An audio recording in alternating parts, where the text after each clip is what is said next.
I'm starting today's LEGO City update with a completely crazy building technique. First of all, I'm taking jumper plates, in between which I'm placing normal plates, which then allows me to have these slightly offset rows of studs, on which I'm now placing quarter circle tiles for the new tiling for the front of my LEGO City. And I think I don't have to tell you how much time that now consumes, because we have 3 different layers. First of all, this base layer I'm building right now with the jumper plates and the normal plates mixed together. Then the next layer with these slightly shifted plates, because otherwise this whole pattern wouldn't really work, because it's sort of a zipper in the end. And then this is the most annoying layer by far, I can tell you, because all these pizza tiles, I always used to call them, have to be exactly positioned in the same way, so this top points into the same direction. Otherwise, this whole pattern doesn't really work, which of course takes up endless time. Then I honestly love this transition right here, where this new tiling pattern connects to the other one on the left hand side. I'm using 1 by 1 tiles in order to create this smaller cobblestone, which is of course a bit of an illegal building technique, but honestly, who cares about that? The second transition I then added is by extending this wall along the train tracks, on which I'm now building another flower bed in just a second. But the beautiful thing about this is that this cobblestone pattern simply appears underneath the wall, and I don't have to bother with any difficult transitions at all. Of course, since I was not planning ahead as usual, I had to modify this entire corner, ripped out these 3 16 by 16 stud plates, modified the entire thing, and now extended this cobblestone leading to the staircase that leads onto the upper platform of the city. I think I don't have to tell you that I was using several thousand pieces simply from these quarter tiles alone, and therefore I've already once again ordered more pieces, because I was unfortunately also running out of these tiles towards the end of this video, which was a bit unfortunate to be honest. But now back to the flower bed I was talking about just a second ago. First of all, we have to build the foundation, and then I was thinking about adding a bit of color with red in this case, although I'm not too sure about that. I'll comment on that in just a second. For the rest of the flower bed, I of course had to hide these small gaps towards the edges. Therefore, I was also using these larger leaves, because that works perfectly fine. Then it was time to design a new tree. I was using these 6-pin flower stems, on which I was now adding studs to furthermore add leaves. And now I've never done this before. I'm using a limb element, in which I'm now placing these sort of balls of leaves, if you want to call them like that. And then also on the back side of these limbed elements, I was placing more balls, which then basically creates a branch that is covered with leaves. And this is then my new tree design for this flower bed in front of the train tracks. And then back to the color of the flowers I was talking about just a second ago. I decided against red because I thought it was a bit too aggressive, and also it didn't go together with the flowers I've added on the back side of the train tracks. Therefore, I've decided to use this pink color in front right here. Also added another tree on the right hand side of this flower bed, and then it was time to tackle another project you guys all wanted me to change, which is of course this rock face, which is a bit too big at the moment, and therefore I want to simply make it a bit steeper in order to have it take up less space in the end.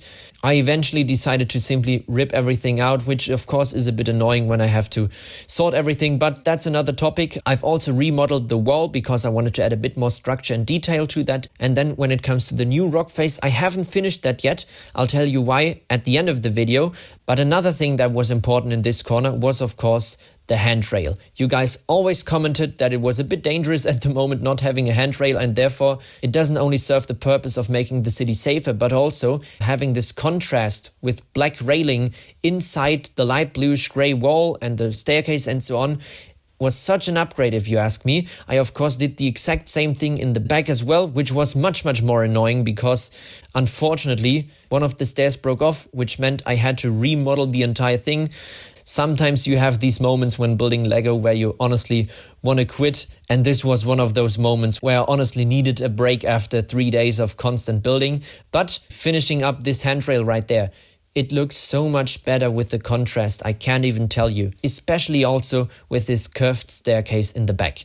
Now something else you guys always commented is that I should pay a bit more attention to the minifigures I place in my city, because for example in the front at the railway station, within a distance of not even 30 centimeters, I have 2 exact same minifigures placed, which of course is a no-go. We don't have to talk about that. Therefore I've of course improved that as well.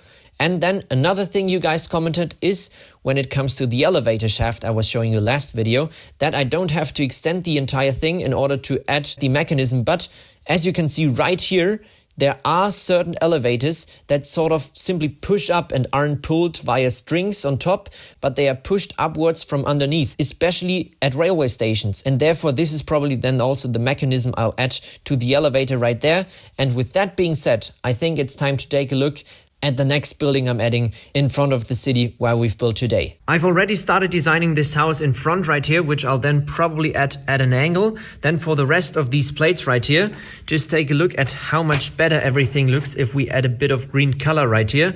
This is just obviously the base layer, I'll then add more vegetation to hide all these small half plate gaps. These were because of the jumper plates I used in order to prepare this new tiling right here. And then because of these two reasons, first of all, because I still need to switch things up with the vegetation and all this green foundation and then the house, I've not continued building the rock face yet because I want to see how that fits with the new building. Then when it comes to the railing I've added today, first of all back there, I honestly prefer having 2 railings on each side one.